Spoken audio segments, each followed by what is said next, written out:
તો સાઈરામ વિદ્યાર્થી મિત્રો, આજનો આપણો ટોપિક છે અર્ધીકરણ.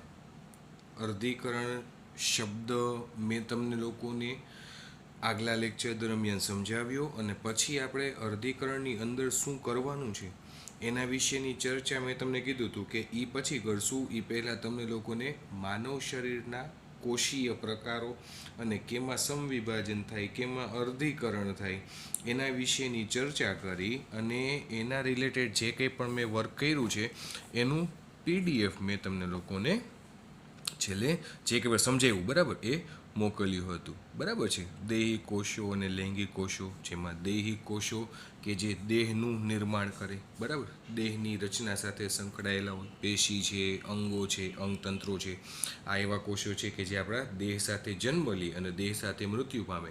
તો એ બધા કોષોમાં જ્યારે વૃદ્ધિ થાય ત્યારે સમવિભાજન થશે, અને દૈહિક કોષોને બાદ કરતા બીજા પ્રકારના કોષો, જેનું નામ છે લૈંગિક કોષો અથવા તો પ્રાજનનિક કોષો, કે જે પ્રાજનનિક કોષો તરીકે નરની અંદર શુક્રકોષ હશે અને માદાની અંદર અંડકોષ હશે. તો એ પ્રાજનનિક કોષો કે જેઓને વૃદ્ધિ પામવા માટે જેઓની અંદર થતી પ્રક્રિયા છે તેનું નામ છે અર્ધીકરણ. અને લૈંગિક કોષોની બીજી એક ખાસિયત એ હતી કે દૈહિક કોષો છે એ આનુવંશિક ન હોય, પરંતુ આ લૈંગિક કોષો છે ને તેઓ વારસાગમન કરે છે, તેઓ આનુવંશિક હોય છે. બરાબર. પછી આ એક લાક્ષણિક લિંગી પ્રજનનમાં જોવા મળતી પ્રક્રિયા વિશે મેં તમને લોકોને સમજાવ્યું હતું કે ભાઈ શુક્રકોષ હોય તો એ નરજન્યુનું પ્રતિનિધિત્વ કરે છે, અંડકોષ હોય તો એ માદાજન્યુનું પ્રતિનિધિત્વ કરે છે, ફલનની પ્રક્રિયા થઈને ફલિતાંડનું નિર્માણ થાય છે. આ ફલિતાંડ હશે એ કેવો હશે? દ્વિકીય. એટલે ટોટલ આની અંદર 46 રંગસૂત્ર હશે, કારણ કે 23 રંગસૂત્ર શુક્રકોષમાં હશે અને બાકીના 23 રંગસૂત્ર છે એ અંડકોષમાં હશે. એ શુક્રકોષ છે એ અંડકોષને ફલિત કરશે એટલે 23 જોડ એ આ ફલિતાંડમાં આવશે. 23 જોડ બોલું છું, 23 જોડ કહું તો ફલિતાંડમાં દ્વિકીય સ્થિતિનું નિર્માણ થશે, અથવા તો 23 જોડની જગ્યાએ મારે તમને એની સંખ્યા કેવી તો હું 46 રંગસૂત્ર કહી શકું, તો એ દ્વિકીય થાય, 2n થાય. બરાબર છે. તો એ ફલિતાંડનું નિર્માણ કરે છે. ફલિતાંડનો આગળ વિકાસ થશે એટલે ગર્ભ બનશે. ગર્ભનું રૂપાંતરણ આગળ ફરી પાછું વિકાસાત્મક તબક્કાઓમાંથી પસાર થઈને ભ્રૂણમાં રૂપાંતરણ પામશે. ભ્રૂણનું રૂપાંતરણ અંતે બાળકમાં થશે, પછી બાળકનો જન્મ થશે કે જેને આપણે લોકો F1 પેઢી તરીકે ઓળખીએ છીએ. તો આ જે બંને જન્યુઓ છે શુક્રકોષ અને અંડકોષ, એ પિતૃ પેઢી છે. જન્મનાર બાળક છે એ F1 પેઢી છે. તો પિતૃ પેઢી અને F1 પેઢી બંનેને જોડતી એકમાત્ર જીવંત કડી, પિતૃ પેઢીને અને આવનાર પેઢીને, પિતૃ પેઢીને અને આવનાર પેઢીને જોડતી એકમાત્ર જીવંત કડી જો કોઈ હોય, એ એક કોષીય રચના જો કોઈ હોય તો એ બીજું કંઈ નથી પરંતુ ફલિતાંડ છે અથવા તો ફલિતાંડ છે. ફલિતાંડ છે. ફલિતાંડની સંધિ છૂટી પાડો એટલે તમને લોકોને ખ્યાલ આવશે. ફલિતાંડ શબ્દની સંધિ છૂટી પાડીએ એટલે શું બને? ફલિત અંડ. ફલિત અંડ. ફલિત અંડ શબ્દનો અર્થ થાય અંડકોષ ફલિત થયેલ છે. અંડકોષ ફલિત થયેલ છે. અંડકોષ ફલિત થયેલો છે શબ્દનો અર્થ થાય કે અંડકોષને શુક્રકોષે ફલિત કર્યો છે, અથવા તો અંડકોષ સાથે શુક્રકોષનું મિલન થયું છે. તો એના વિશેની ચર્ચા આપણે લોકોએ જોઈ હતી. આ રંગસૂત્રીય સંખ્યા માદાની અંદર અને નરની અંદર મેં તમને લોકોને સમજાવી હતી કે 22 જોડ દૈહિક રંગસૂત્ર, એ એટલે ઓટોઝોમ્સ, ઓટોઝોમ્સ એટલે દૈહિક રંગસૂત્ર, અને 23મી જોડ XX હોય, બરાબર, માદાની અંદર. નરમાં એ સેમ 22 જે દૈહિક રંગસૂત્ર માદામાં છે, સેમ એ જ પ્રકારના દૈહિક રંગસૂત્રો નરમાં હશે, 22, બરાબર છે, 22 જોડના સ્વરૂપમાં. અને 23મી જોડ હશે એ XY હશે, એ XX અને XY કે જેમાં નર છે એ લિંગ નિશ્ચયન કરે છે, નક્કી કરે છે કે આવનાર લિંગ છે, આવનાર પેઢી છે એ નર હશે કે માદા હશે. એ વસ્તુ તમારે 10મા ધોરણમાં આવી ગઈ છે, અને હવે એના વિશેની ચર્ચા તમારે આવશે આગળ ભણવામાં, પરંતુ એ 12મા ધોરણમાં તમારે એના વિશે ચર્ચા કરવાની થશે. તો વિદ્યાર્થી મિત્રો, હવે આપણે લોકો આપણો ઓરિજિનલ ટોપિક જે આજે વાત કરવાની છે એટલે કે અર્ધીકરણ, તો એના વિશેની ચર્ચા આજે આપણે લોકો સ્ટાર્ટ કરીએ. બરાબર છે. તો જુઓ બધા લોકોનું ધ્યાન હવે ટેક્સ્ટબુકમાં. અર્ધીકરણ લિંગી પ્રજનન દ્વારા સંતતિના નિર્માણમાં બે જન્યુઓનું સંયોજન થાય છે. લિંગી પ્રજનન જે મેં તમને આગલા લેક્ચર દરમિયાન ઘટના સમજાવી, નરજન્યુ અને માદાજન્યુ બંનેનું જનન થાય, બંનેનું સંયુગ્મન થાય, ફલન થાય અને એમાંથી સંતતિ નિર્માણ પામતી હોય છે. તો એ સંતતિના નિર્માણમાં બે જુદા જુદા જન્યુઓ એટલે કે શુક્રકોષ અને અંડકોષ અથવા તો નરજન્યુ અને માદાજન્યુ એનું સંયોજન થાય છે. દરેકમાં સંપૂર્ણતઃ એકકીય રંગસૂત્રોનું જૂથ હોય છે. દરેકમાં શું હોય? સંપૂર્ણપણે એકકીય પ્રકારના રંગસૂત્રો, એટલે કે શુક્રકોષની અંદર 23 રંગસૂત્ર, કારણ કે એકકીય છે, એકકીય એટલે એકી સંખ્યા, ભૂલવાનું નહીં બધા લોકોએ. તો શુક્રકોષની અંદર પણ 23 રંગસૂત્ર હશે અને અંડકોષમાં પણ 23 રંગસૂત્ર હશે. તો એ એકકીય સ્થિતિ થાય. હવે વિશિષ્ટ દ્વિકીય કોષોમાંથી જન્યુઓનું નિર્માણ થાય છે. વિશિષ્ટ દ્વિકીય કોષો કે જે દ્વિકીય કોષોમાંથી આવા એકકીય પ્રકારના જન્યુઓનું નિર્માણ થતું હોય છે. એના માટે તમારે અર્ધીકરણ હવે સમજવાનું છે. આ ખાસ પ્રકારના કોષ વિભાજનને પરિણામે રંગસૂત્રોની સંખ્યા જોયું. આ ખાસ પ્રકારના કોષ વિભાજન આપણે ભણ્યા એ કોષ વિભાજન જ ભણ્યા છીએ, જે આંતરાવસ્થા ભણ્યા, બરાબર, એમ તબક્કો ભણ્યા, એમ તબક્કાના અંતે કોષરસ વિભાજન ભણ્યા અને પછી કોષનું વિભાજન થયું, એ પણ કોષ વિભાજન છે, બરાબર. પણ એ સામાન્ય રીતે જોવા મળતું દેહી કોષોમાં, અને આમાં પણ કોષ વિભાજન થશે અર્ધીકરણની અંદર, પણ ઓના કરતાં અલગ હશે. સાંભળજો બધા લોકો, કોષ વિભાજન અર્ધીકરણમાં પણ થશે, બરાબર, પરંતુ જે આપણે કોષ વિભાજન ભણ્યા છીએ ને સંભાજનના સ્વરૂપમાં, એના કરતાં અર્ધીકરણમાં જોવા મળતું કોષનું વિભાજન છે એ અલગ હશે. હવે એના માટે જ મેં તમને લોકોને આગલા દિવસે કીધું હતું કે જો તમને લોકોને સમવિભાજનનું જે ઓલું ચક્ર છે એ ચક્ર તમને જો સમજાઈ ગયું હશે ને તો તમને અર્ધીકરણ સમજવામાં સહેલાઈ રહેશે, વાંધો નહીં આવે, બરાબર છે. એટલે ફરી પાછું કહું છું, અર્ધીકરણ ટોપિક જ્યારે પણ તમે લોકો વાંચો, જ્યારે પણ તમે લોકો સાંભળો, જ્યારે તમે લોકો રીડ કરતા હો, તો પહેલાં તમારો કન્સેપ્ટ કોષચક્ર વિશેનો, સમવિભાજન વિશેનો ક્લિયર રાખો. તો આ ખાસ પ્રકારના કોષ વિભાજનને પરિણામે રંગસૂત્રોની સંખ્યા બાળકોષોમાં અડધી થતાં, આ ખાસ પ્રકારનું કોષ વિભાજન એવું છે કે જ્યાં શું થઈ જાય છે? રંગસૂત્રોની સંખ્યા જ્યારે આવનાર બાળકોષો હોય એમાં અડધી થતાં એકકીય પ્રકારના બાળકોષનું નિર્માણ થાય છે. આવા પ્રકારના વિભાજનને અર્ધીકરણ કહે છે. રંગસૂત્રોની સંખ્યા બાળકોષમાં કેટલી થઈ જાય? અડધી થઈ જાય છે. જ્યારે ઓમાં રંગસૂત્રની સંખ્યા છે એ સમાન રહેતી હતી. યાદ કરો, કોષ ચક્રમાં સમવિભાજનની અંદર આપણે પહેલા જ દિવસે આ વસ્તુ વર્ણનમાં આવી ગઈ હતી ભણવામાં, જ્યારે આપણે લોકો આંતરાવસ્થા વિશેનો ટોપિક ચાલુ હતો એમાં જ, કે ભાઈ રંગસૂત્રની સંખ્યા છે ને એ જળવાયેલી રહેતી હોય છે, માત્ર જનીન દ્રવ્ય અથવા તો આનુવંશિક દ્રવ્ય અથવા તો ડીએનએ છે ને એનું જ દ્વિગુણન થાય, એની જ સંખ્યા ડબલ થાય. 2C હોય તો એ એસ તબક્કાને અંતે 4C થઈ જાય, એટલે કે ડબલ થઈ જાય, બરાબર છે. રંગસૂત્રની સંખ્યા છે એ સેમ જ રહે, રંગસૂત્રની સંખ્યામાં વધઘટ નથી થતી. પરંતુ અહીંયા શું કહે છે અર્ધીકરણની અંદર, કે આ એક ખાસ પ્રકારનું એવું કોષ વિભાજન છે કે જ્યાં પિતૃકોષમાંથી જે બે બાળકોષો નિર્માણ પામે ને, તો એ બંને બાળકોષોમાં રંગસૂત્ર છે ને એ રંગસૂત્રની સંખ્યા એના પિતૃકોષ કરતાં અડધી થઈ જશે, બરાબર છે. દાખલા તરીકે તમને લોકોને સમજાવું રફલી, તો માની લ્યો કે આ એક પિતૃકોષ છે. આ પિતૃકોષની અંદર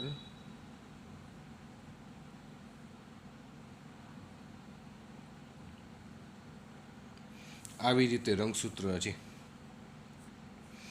આ પિતૃકોષના અર્ધીકરણ પ્રકારના વિભાજનને અંતે, સમજો અર્ધીકરણ વાત કરું છું, જે આપણે ભણવાના છીએ, બરાબર, જે ભણી ગયા છીએ એના આધારે નહીં.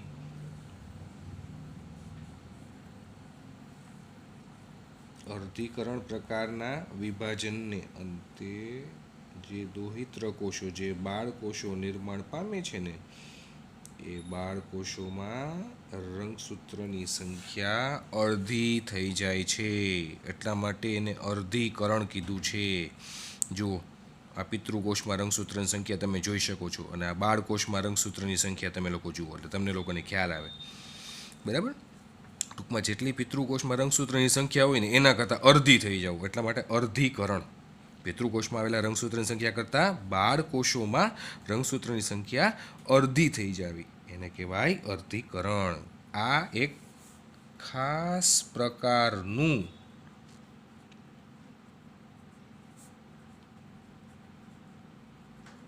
કોષ વિભાજન છે. સમજાય છે બધા લોકોને? અર્ધીકરણ. અર્ધીકરણ એટલે એક ચોક્કસ એવો ખાસ પ્રકારનું વિભાજન છે. બરાબર છે? ફરી પાછું આપણે લોકો વર્ણનને સમજીએ આગળ. બધા લોકો સરસ રીતે ધ્યાન આપજો અને કોન્સન્ટ્રેશન અગત્યનું છે અહીંયા ખાસ. લિંગી પ્રજનન કરતા સજીવોના જીવનચક્રમાં એવા સજીવો, દાખલા તરીકે આપણી જ વાત કરતા કહીએ છીએ કે જે લોકો લિંગી પ્રજનન કરે છે, તો એ લિંગી પ્રજનન કરતા સજીવોના જીવનચક્રમાં અર્ધીકરણ દ્વારા એકકીય અવસ્થા ઉત્પન્ન થાય છે. એકકીય અવસ્થા એટલે દ્વિકીયમાંથી એકકીય અવસ્થા ઉત્પન્ન થઈ. જે મેં તમને આકૃતિ બતાવી આમાં તમે જોઈને કહી શકો કે ના સર આ દ્વિકીય સ્થિતિ છે અને આ એકકીય સ્થિતિ છે. બરાબર છે?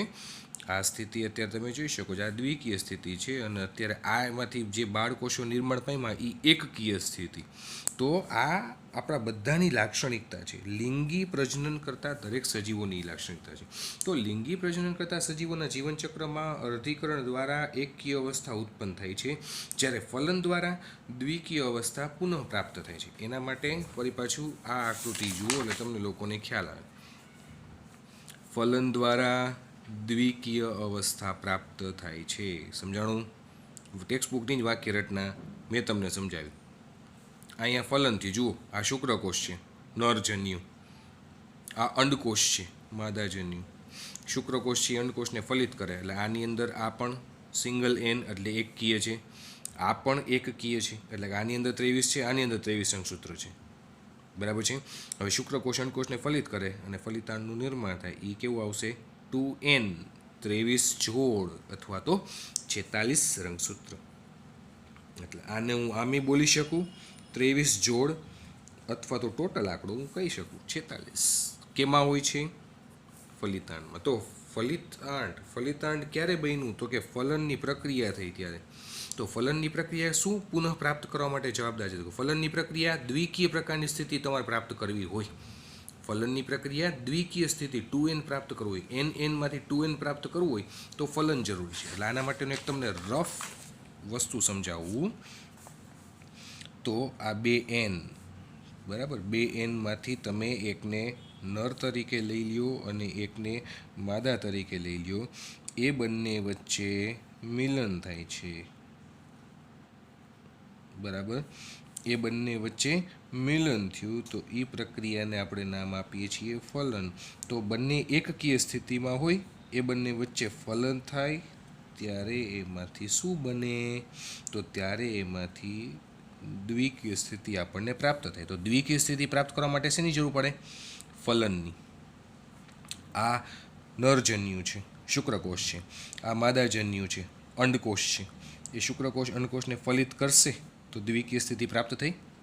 હવે આનાથી ઉલટું વિચારો તમે લોકો કે દ્વિકીય સ્થિતિ છે, દ્વિકીય સ્થિતિમાંથી તમારે આ બંને એકકીય કોષો પ્રાપ્ત કરવા હોય તો આવી રીતે. આનાથી ઉલટું વિચારો આવી રીતે કે આ 2nમાંથી સિંગલ n.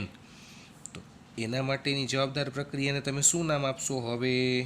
તો અર્ધીકરણ. 2nમાંથી n છૂટા પડ્યા, આ 2n એમાંથી n છૂટા પડ્યા.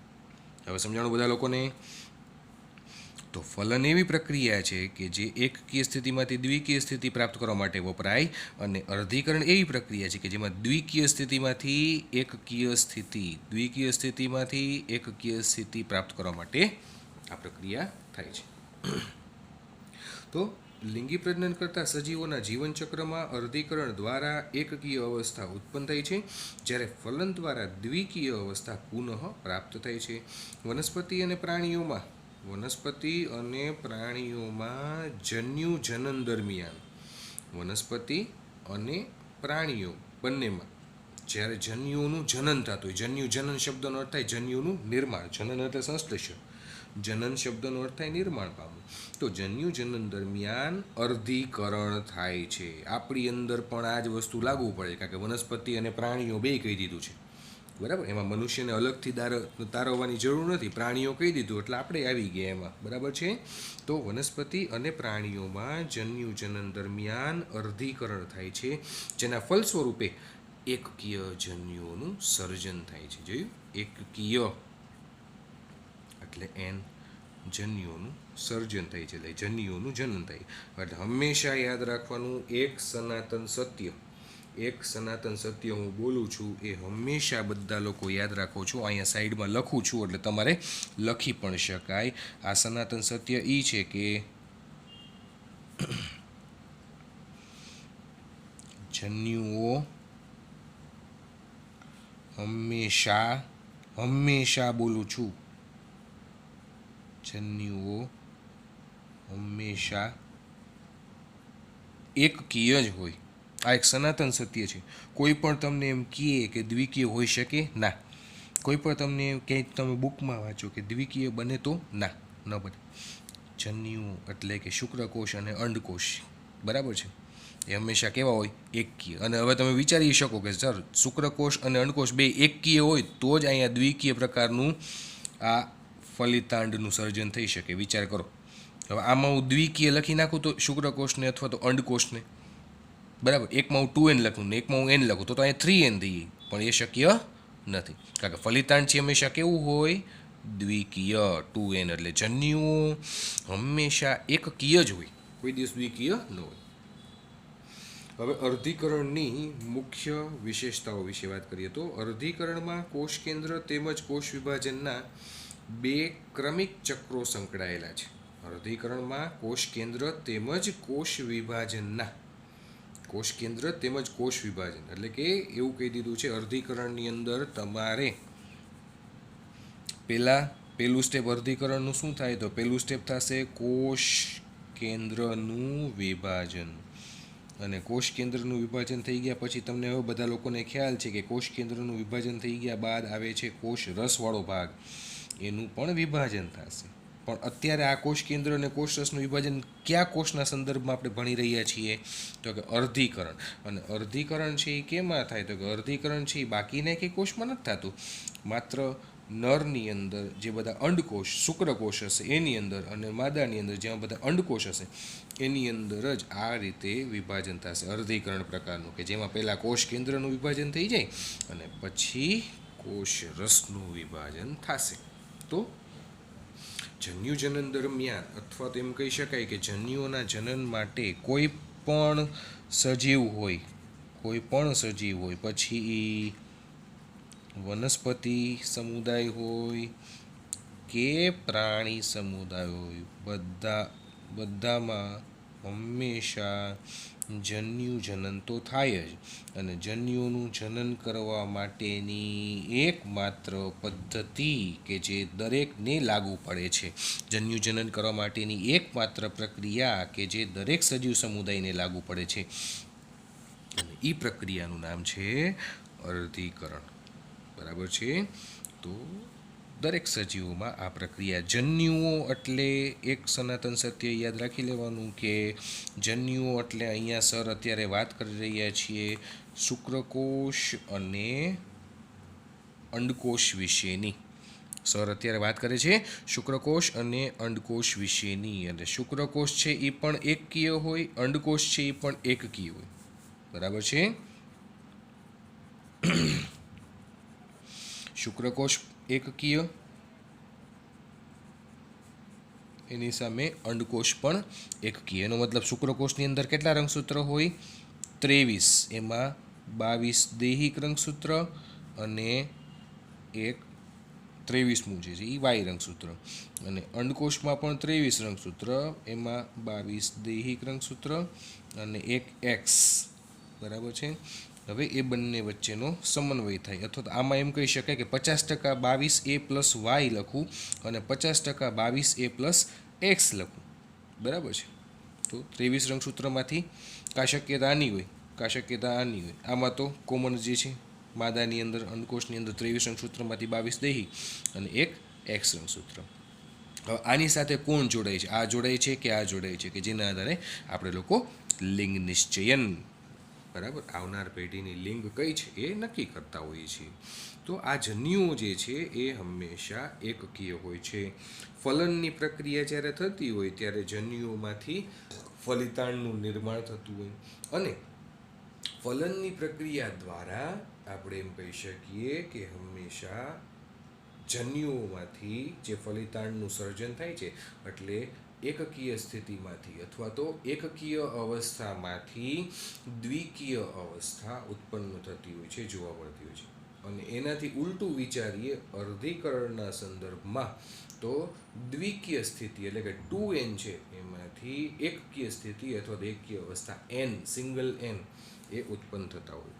વિદ્યાર્થી મિત્રો, ખાસ ધ્યાન રાખજો, ભલે કદાચ ગમે તેટલો સમય તમારે આપવો પડે, બરાબર છે, પણ એને સમજવાનો પ્રયાસ કરજો. આ આખી જિંદગી તમારે કામ આવશે, બરાબર છે. આ જ્યાં સુધી તમે લોકો બાયોલોજીના ટચમાં રહેશો ને ત્યાં સુધી તમારે આ વસ્તુ ભણવાની આવશે. એટલે સમજવાનો પ્રયાસ કરજો, એમને એમ જવા નહીં દેતા, અથવા એમ નહીં કે છેલ્લી ઘડીએ વાંચી લેશું અને કરી લેશું, એવી રીતે નહીં, બરાબર છે. ભલે કદાચ વાર લાગે, એટલા માટે જ હું આના માટે અર્ધીકરણ માટે એક ને એક વસ્તુ હું તમને વારંવાર કહું છું. મારા રેકોર્ડિંગની અંદર મને એવું લાગે ત્યાં હું તમને વારંવાર એકને એક વસ્તુ સમજાવવાનો પ્રયાસ કરું છું, બરાબર. ભલે કદાચ 2 થી 3 રેકોર્ડિંગ બીજા વધારે થાય એનો વાંધો નથી, બરાબર. અથવા તો 2-3 દિવસ કદાચ ચેપ્ટર આપણું મોડું પૂરું થાય ને એનાથી કંઈ એટલો બધો ખાસ ફરક નહીં પડીએ, પણ જો આમાંથી નહીં આવડે ને તો એનાથી બહુ મોટો ફરક પડશે, સમજાય છે. સિલેબસ કદાચ અઠવાડિયું કે 10 દિવસ લેટ પૂરો થશે તો એનાથી બહુ મેજર ફરક નહીં પડે, કારણ કે આપણે 12થની અંદર પાછા ખાલી 16 જ ચેપ્ટર છે ભણવાના બાયોલોજીની અંદર. જે સિલેબસ છે એ ખાલી તમારે 11થનો જ મોટો છે. 11થમાં આપણે 22 ચેપ્ટર ભણવાના છે, બરાબર. એ 22 ચેપ્ટર પૂરા કરી નાખીએ પછી 12થમાં ખાલી 16 જ ચેપ્ટર છે ભણવાના, એટલે 12થનો આપણો કોર્સ પાછો નાનો છે, બરાબર. એટલે કદાચ એવું નહીં વિચારતા કે સર આ એકને એક જ વસ્તુ તમે કીધે રાખો છો, પણ એકને એક જ વસ્તુ તમારા ઉપર સતત એનું જો ટોર્ચરિંગ કરી રાખીશ ને તો જ તમને એ વસ્તુ યાદ રહી જશે, અને એ લાંબા ગાળા માટે યાદ રહી જશે, અને એ જરૂરી છે અત્યારના જે આ ચાલુ ટોપિક છે ને એના માટે. અને આ જ વસ્તુ છે એ તમારે ભવિષ્યમાં સતત આવતી રહેશે એન કેન પ્રકારે, કારણ કે આ ટોપિક એવો છે, આ કોમન ટોપિક છે, એ વનસ્પતિઓને લાગુ પડે અને પ્રાણીઓને લાગુ પડે છે, એટલા માટે કહું છું, બરાબર. એટલે એકદમ સરસ રીતે સમજવાનો પ્રયાસ કરજો. તો અર્ધીકરણની મુખ્ય વિશેષતાઓ વિશે જો વાત કરીએ તો અર્ધીકરણમાં કોષ કેન્દ્ર તેમજ કોષ વિભાજનના 2 ક્રમિક ચક્રો સંકળાયેલા હોય છે. જોયું, ક્રમિક કીધું છે, એનો મતલબ પહેલાં કોનું વિભાજન થશે? કોષ કેન્દ્રનું, અને પછી કોષ વિભાજન એટલે કે કોષ રસનું વિભાજન થશે. તો અર્ધીકરણમાં કોષ કેન્દ્ર તેમજ કોષ વિભાજનના 2 ક્રમિક ચક્રો સંકળાયેલા છે, જેમ કે અર્ધીકરણ 1 અને અર્ધીકરણ 2. પરંતુ ડીએનએનું સ્વયંજનન એક જ વખત થાય છે. એટલે આ પહેલું સનાતન સત્ય આપણે એ યાદ રાખવાનું છે કે અર્ધીકરણ છે એ અર્ધીકરણની પ્રક્રિયા 2 તબક્કામાં ડિવાઈડ થયેલી છે. પહેલો પાર્ટ અર્ધીકરણ 1 આવે છે, બીજો પાર્ટ અર્ધીકરણ 2 આવે છે. એટલે કે અહીંયા છે ને એકચ્યુઅલમાં કોષ વિભાજનની પ્રક્રિયા જે છે ને એ કોષ વિભાજનની પ્રક્રિયા 2 વાર થશે. કોષ વિભાજન છે એ 2 વખત પામશે, પરંતુ એની સામે વિભાજન 2 વખત પામશે, પરંતુ એની સામે જે સ્વયંજનનની પ્રક્રિયા છે, ડીએનએના દ્વિગુણનની પ્રક્રિયા છે, આનુવંશિક દ્રવ્યના બેવડાવવાની જે પ્રક્રિયા છે એ એક જ વખત થશે. અર્ધીકરણ 1 અને અર્ધીકરણ 2 2 વખત કોષ વિભાજન થશે. એ અત્યારે તમને નહીં સમજાય, જ્યારે આપણે શરૂઆત કરશું ને ટોપિકની ત્યારે તમને સમજાશે કે અર્ધીકરણ છે એ 2 તબક્કામાં થતી પ્રક્રિયા છે. કોષ વિભાજન 2 વખત થશે. કોષ વિભાજન 2 વખત થશે એટલે આવી રીતે તમને રફલી એક આકૃતિ ડ્રો કરીને સમજાવું ને તો આ એક કોષ એનું પ્રથમ વિભાજન, એટલે આ એમાંથી 2 દોહિત્ર કોષ છૂટા પડ્યા. એનું દ્વિતીય વિભાજન એટલે આ 2માંથી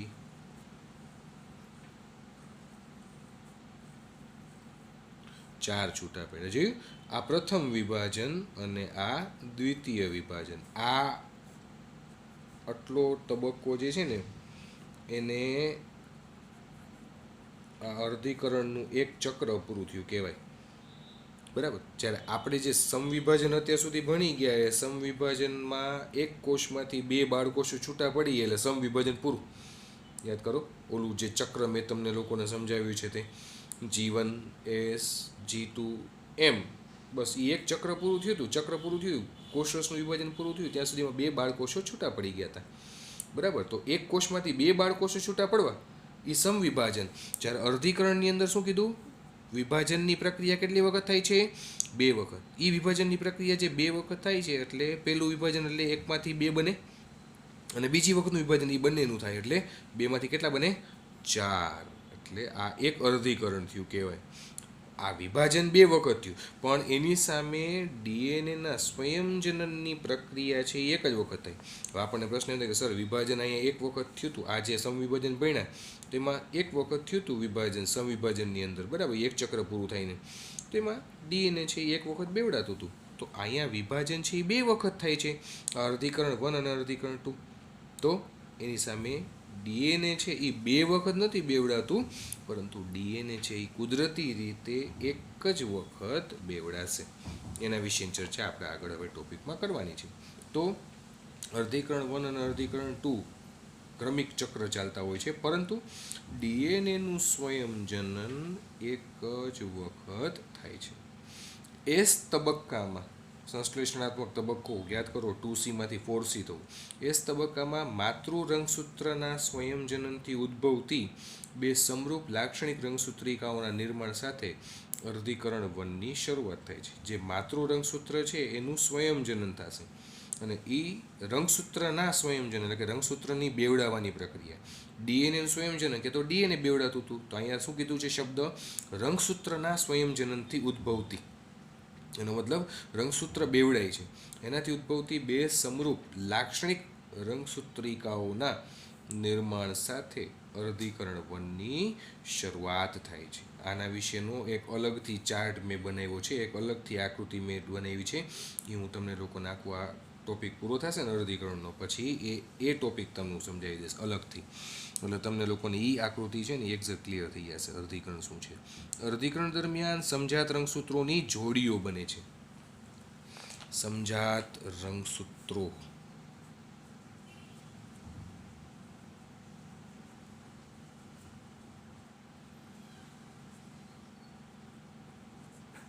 ની જોડીઓ બને છે. હવે આપણને પ્રશ્ન એમ થાય કે સર સમજાત એટલે શું? સમજાત રંગસૂત્રો એટલે એવા રંગસૂત્રો કે જેઓ કદ અને આકાર અને લંબાઈની દ્રષ્ટિએ સરખા હોય. એવા રંગસૂત્રો કે જે કદ, આકાર, લંબાઈની દ્રષ્ટિએ સરખા હોય એવા જ રંગસૂત્રની પેર બને. બરાબર છે? એક રંગસૂત્ર એકદમ લાંબુ હોય અને એક રંગસૂત્ર છે એ એકદમ ટૂંકું હોય, તો એવા રંગસૂત્રની કોઈ દિવસ પેર ન બને. પરંતુ જે રંગસૂત્ર લંબાઈમાં એકબીજાને મળતા આવતા હોય, સરખા હોય, એવા 2 રંગસૂત્ર છે એ પેર બનાવશે. ને એવી પેર કેટલી બને છે? 23 પેર, 23 જોડ. બરાબર છે? તો અર્ધીકરણ દરમિયાન આવા સમજાત રંગસૂત્રોની જોડીઓ બને છે. માની લ્યો, ઉદાહરણ તરીકે તમને લોકોને સમજાવું છું કે આ બંને રંગસૂત્ર છે, તો આ બંને રંગસૂત્રની જુઓ તમે લોકો, લંબાઈ સરખી છે એટલે એની જોડ બેની. એની સામે આ બંને રંગસૂત્ર છે તો એ પ્રમાણમાં ટૂંકા છે આગલી જોડી કરતાં, પરંતુ એ બંનેની લંબાઈ સરખી છે. જો આ પહેલી જોડ, આ બીજી જોડ,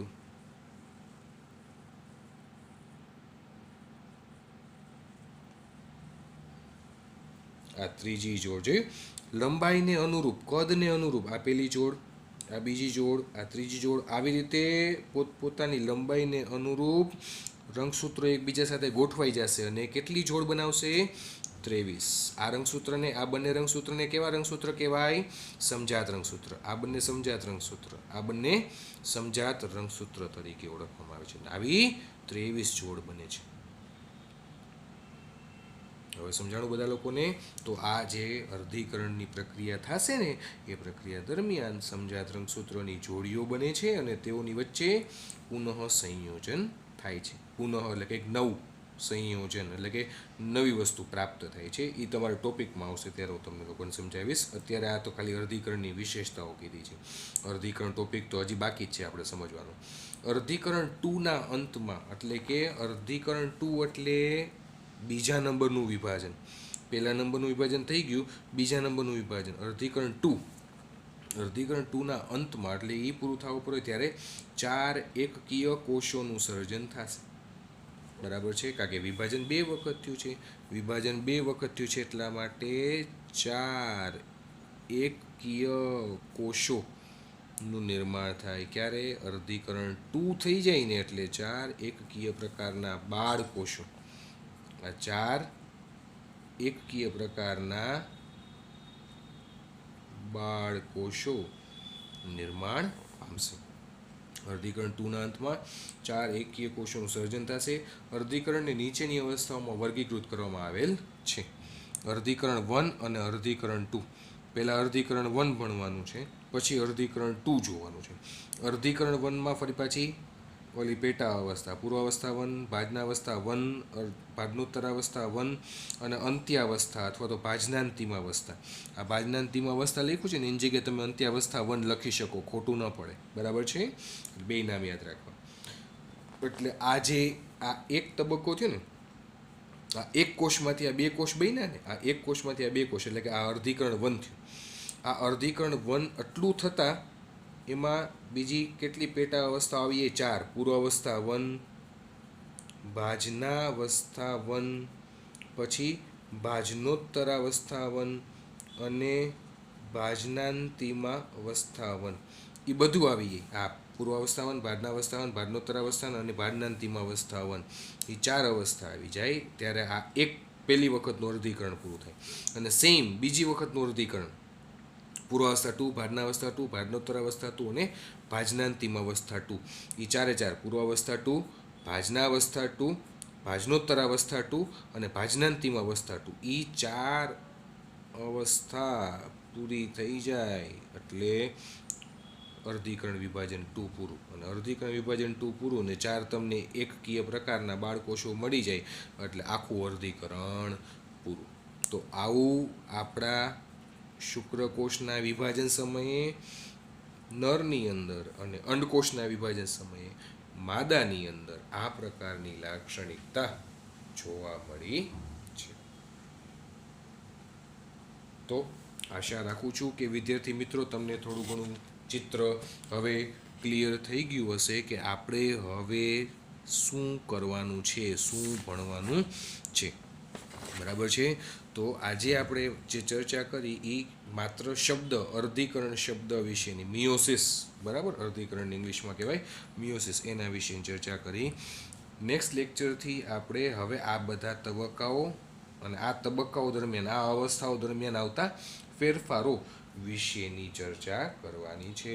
અહીંયા સુધી એકદમ સરસ રીતે પહેલાં વાંચજો અને મારું જે રેકોર્ડિંગ છે, મારો જે આ વિડીયો છે, બરાબર, એ બની શકે એટલું સારામાં સારી રીતે વધુમાં વધુ વખત રિવિઝન કરજો, પછી જ તમને લોકોને એક્ઝેક્ટલી આઈડિયા આવશે. બરાબર છે. અને હવે આવતીકાલના લેક્ચરથી, ટૂંકમાં નેક્સ્ટ લેક્ચરથી આપણે આ અર્ધીકરણની જુદી જુદી જે અવસ્થાઓ છે એ બધી અવસ્થાઓ, બરાબર, એના વિશેનું વર્ણન આપણે સ્ટાર્ટ કરવાનું છે. અહીંયા સુધીમાં કોઈને કંઈ પણ ન સમજાણું હોય, આગલા ટોપિકની અંદર, આજના ટોપિકની અંદર કોઈને કંઈ પણ હજી મુશ્કેલી હોય, ડાઉટ હોય તો તમે કોઈ પણ સમય મને વોટ્સએપ કરી શકો છો, ફોન કરી શકો છો, પૂછી શકો છો. બરાબર છે. પરંતુ કન્સેપ્ટ એકદમ સરસ રીતે ક્લિયર કરવાનો પ્રયત્ન કરજો. એકદમ ઇન્ટરેસ્ટિંગ ચેપ્ટર છે, એકદમ ઇન્ટરેસ્ટિંગ અત્યારે ટોપિક ચાલે છે. કારણ વગરનું એને ગોખી નહીં નાખ. ઉલટાનું હું જે તમને આ રફ વર્ક કરીને તમારી સાથે લાઈવ જે આ વસ્તુ ભણાવું છું, બરાબર, તો બની શકે તો એનો ફાયદો ઉઠાવવાનો પ્રયાસ કરજો. આવતીકાલથી આપણે અર્ધીકરણ 1માં શું થાય છે ત્યાંથી શરૂઆત કરવાની છે. અર્ધીકરણ 1ની અંદર પૂર્વાવસ્થા 1માં શું થાય છે એના વિશેનો અભ્યાસ આપણે લોકોએ નેક્સ્ટ લેક્ચરથી સ્ટાર્ટ કરવાનો છે. Thank you. સાંઈ રામ.